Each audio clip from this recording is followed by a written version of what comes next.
नमस्कार साथियों। गोल्ड और सिल्वर के प्राइस को आज एनालिसिस करेंगे। लॉन्ग टर्म में स्ट्रेटजी क्या होनी चाहिए इसके बारे में डिटेल में बात करेंगे। साथ के साथ कल जिनेवा में ईरान और अमेरिका का मीटिंग है और रशिया और यूक्रेन का मीटिंग है, तो वहां से पता चलेगा कि आने वाले टाइम में जियो पॉलिटिकल टेंशन किस तरह से रह सकता है, वॉर होगा या नहीं होगा, यहाँ कोई वहां एग्रीमेंट बन पाता दिखाई देता है। ये कल हम लोगों को पता चलेगा। साथ के साथ आप लोगों को पता है कि चाइना में न्यू ईयर का हॉलिडे चल रहा है और आज यूएस में प्रेसिडेंशियल डे है, तो आज यूएस का भी मार्केट बंद है। आइए डिटेल में जानते हैं कि एक ल्यूक गोरेमन करके माइक्रो स्ट्रेटेजिक इकोनॉमिस्ट हैं, उनका क्या एक्सप्लेनेशन है गोल्ड के प्राइजेस को लेकर के, और उनके बहुत सारे जो प्रेडिक्शन है वो सही गए हैं और उनकी स्ट्रेटेजी को जो फॉलो करते हैं वो बड़े बड़े लीडिंग इंस्टीट्यूशन है, चाहे bank of America, city group, JP Morgan या इंडिया के भी जो लीडिंग इंस्टीट्यूशन है वो भी उनके इंस्ट्रक्शन और स्ट्रेटेजी को फॉलो करते हैं, जो एक लॉन्ग टर्म का स्ट्रेटेजी बनाते हैं। दोस्तों, उनका कहना है कि अमेरिका का डेट बहुत ज्यादा बढ़ चुका है, 38 ट्रिलियन से ज्यादा है, और उन्होंने ये भी कहा है कि अमेरिकन इकोनॉमी स्लो डाउन है। साथ के साथ जिस तरह से दुनिया भर के सेंट्रल बैंक गोल्ड के रिजर्व को बढ़ा रहे हैं और अमेरिकी ट्रेजरी में अपना स्टेक कम कर रहे हैं, अमेरिकी बॉन्ड को वो सोल्ड आउट कर रहे हैं, और डी डॉलराइजेशन का जो प्रोसेस चल रहा है पूरी दुनिया में वो कहीं ना कहीं आगे बढ़ता हुआ दिखाई दे रहा है। चाहे ब्रिक्स के देश अपने एक ब्रिक्स करेंसी के बारे में बात कर रहे हैं वो हो, या फिर चाइना जिस तरह से बहुत बड़ी मात्रा में गोल्ड रिजर्व रख रहा है और डॉलर के स्टेक को कम कर रहा है, यूएस के ट्रेजरी को स्टेक को कम कर रहा है। साथ के साथ अब इसी लाइन में यूरोपियन यूनियन और कनाडा भी आकर के खड़े हो गए हैं। तो उनका कहना है कि आने वाले टाइम में यूएस ट्रेजरी का स्टेक कम होगा, यूएस वहां पे डॉलर का इंडेक्स कम होगा, और अगर ये सब कम होता है और इकोनॉमी यूएस की इकोनॉमी स्लो डाउन में होती है तो यूएस के पास जो 8100 मैट्रिक टन डॉलर का रिजर्व है उसके प्राइस को उसको रीसेट करना पड़ेगा। अब इनका कहना है कि वो उसका प्राइस अभी अंडर वैल्यूड है, मे बी इनके हिसाब से $2000 $3000 तक हो सकता है, लेकिन अब अमेरिका अगर उसके प्राइस को रीसेट करता है यानी कि $8000 या $10000 करता है या $7000 करता है तो गोल्ड के प्राइसेस ऑटोमेटिक बढ़ जाएंगे। और जैसे गोल्ड का रिजर्व उसके यहाँ प्राइस बढ़ जाएगा, प्राइस का वैल्यूएशन बढ़ जाएगा, उसके तुरंत बाद यूएस के ट्रेजरी में ट्रिलियंस ऑफ डॉलर का रिजर्व भी बढ़ जाएगा, क्योंकि गोल्ड के प्राइस के हिसाब से वहां पे करेंसी प्रिंट होती है और साथ के साथ वहां की इकोनॉमी उसी पे बेस्ड है। बैक में गोल्ड और फ्रंट पे डॉलर, उनका ये बेस्ड इकोनॉमी है दोस्तों। तो उनका ये कहना है कि आने वाले टाइम में अगर यूएस डॉलर ये स्ट्रेटेजी करेगा तभी वो अपने डेट से बाहर निकल पाएगा और अपनी स्लो डाउन इकोनॉमी को बचा पाएगा, क्योंकि दुनिया भर के सेंट्रल बैंक के गोल्ड की बाइंग बहुत तेज है दोस्तों।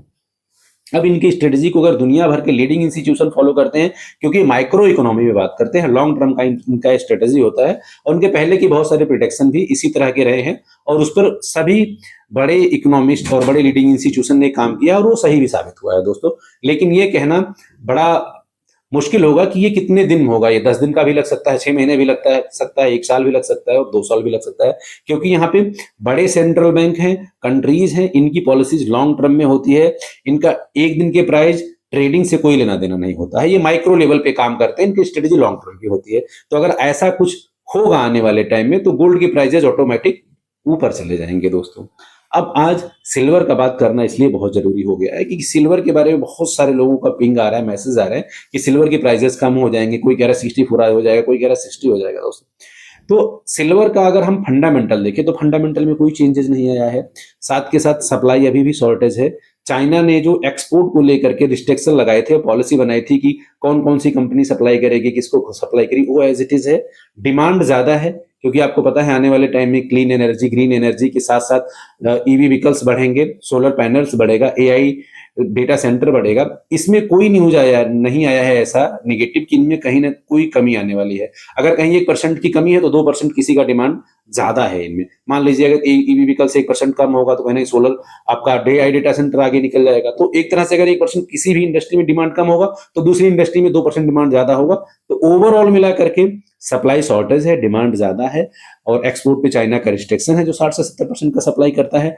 अगर इसमें कोई चेंजेस नहीं आया है तो शॉर्ट टर्म या लॉन्ग टर्म में प्राइसेस कम कैसे हो सकते हैं। हाँ, $8 से $10 का जो वेरिएशन चल रहा है 80 से 70 के बीच का, वो देखने को मिल सकता है, लेकिन लॉन्ग टर्म में अगर ये सारी चीजें स्ट्रांग हैं तो आप कमेंट करके बताइए क्या प्राइस कम हो सकते हैं, और अगर ये सारी चीजें ऐसे हैं तो प्राइस क्या ऊपर जा सकते हैं, कमेंट करके दोस्तों जरूर बताइए। अब बात करते हैं कल के मीटिंग के बारे में। कल जो रशिया और यूक्रेन का मीटिंग है, अगर वहां कोई एग्रीमेंट बन पाता है तो जियोपॉलिटिकल टेंशन कम होगा। ईरान और अमेरिका के बीच में अगर वहां कोई एग्रीमेंट हो पाता है, आपसी समझौता हो पाता है, तो भी वहां से जियोपॉलिटिकल टेंशन कम होगा।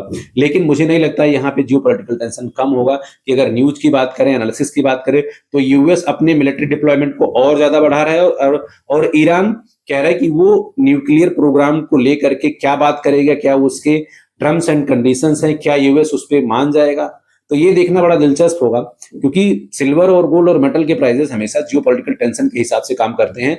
अगर जियोपॉलिटिकल टेंशन पीक पे होता है तो वहां पे इक्विटी मार्केट, स्टॉक मार्केट में, आपको क्रूड ऑयल में, इन सभी चीजों में निगेटिव होता है, और ये सिल्वर और गोल्ड के लिए पॉजिटिव इंपैक्ट लेकर के आता है दोस्तों। तो कल के मीटिंग पर नजर बना कर रखना है कि कल क्या होता है, अगर निकल करके कोई चीजें आती हैं तो किस तरह से मार्केट रिएक्ट करता है दोस्तों। आप लोगों को पता है कि चाइना में न्यू ईयर का हॉलीडे चल रहा है, जो 23 फरवरी तक चलेगा। तो चाइना में ऐसे कोई अभी ट्रांजैक्शन नहीं हो रहे हैं, कोई ट्रेड नहीं हो रहा है, और आज यूएस में प्रेसिडेंट डे है, तो आज यूएस का मार्केट भी नहीं खुलेगा दोस्तों।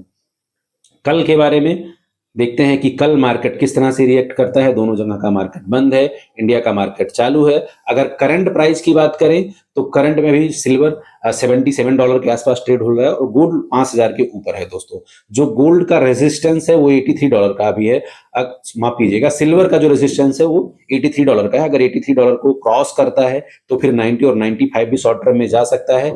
और गोल्ड का जो है वो $5200 है। हालांकि गोल्ड 5000 के ऊपर ट्रेड हो रहा है अभी, और गोल्ड में की स्टेबिलिटी बहुत ज्यादा है।